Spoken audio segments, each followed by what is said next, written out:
आणि आता महायुतीचा हा बालेकिल्ला आहे.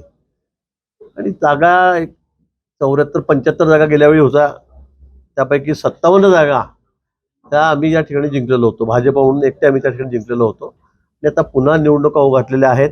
त्यावेळेला वरनं धोरण ठरलं की महायुतीमध्ये निवडणुका लढायच्या, आणि म्हणून मग आम्ही थोडं कॉम्प्रोमाइज केलं, 2 पावलं मागे गेलो. आणि आता परवाच दादांचं आणि मामांचं त्या ठिकाणी शिवसेनेच्या नेत्यांशी बोलणं झालेलं आहे. मी तर अजून काही भेटलो नाही, बोलतो मी बाहेरच 10-12 दिवस 15 दिवस झाले, आणि त्यांचंही बोलणं झालेलं आहे. अजून नावं किंवा प्रभाग कुठले कुठले घ्यायचे, द्यायचे, सोडायचे ते अजून ठरलेलं नाही. मला वाटतं उद्या थोडं मी थांबणार आहे सकाळी, आणि गुलाब भाऊ वगैरे आम्ही बोलून त्या ठिकाणी या संदर्भामध्ये हाही प्रश्न मार्गी लागेल. किती जागांवर आपलं आमचा दावा तसा दाव्याचा विषय नाहीये. त्यांचं म्हणणं होतं 25 जागा द्या, 75 मधल्या 50 तुम्ही लढा.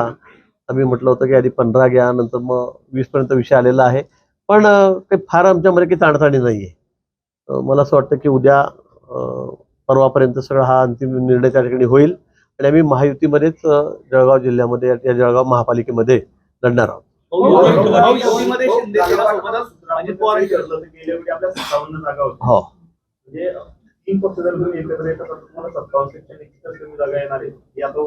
बरोबर. अशा परिस्थितीमध्ये तुमचे जे आता नाराज असतील किंवा बंडखोर असतील यांच्या समजुतीसाठी काय प्लॅन आहे? काही नाही, आमच्याकडे औषध आहे त्याचं. आम्ही त्यांना समजू बरोबर, असं नाहीये. प्रत्येक वेळेला निवडणुकीमध्ये होत असतं, कोणाचं तिकीट कापलं जातं, कोणाला तरी माघार घ्यावी लागते, 2 पावलं मागे जावं लागतं, 2 पावलं पुढे यावं लागतं.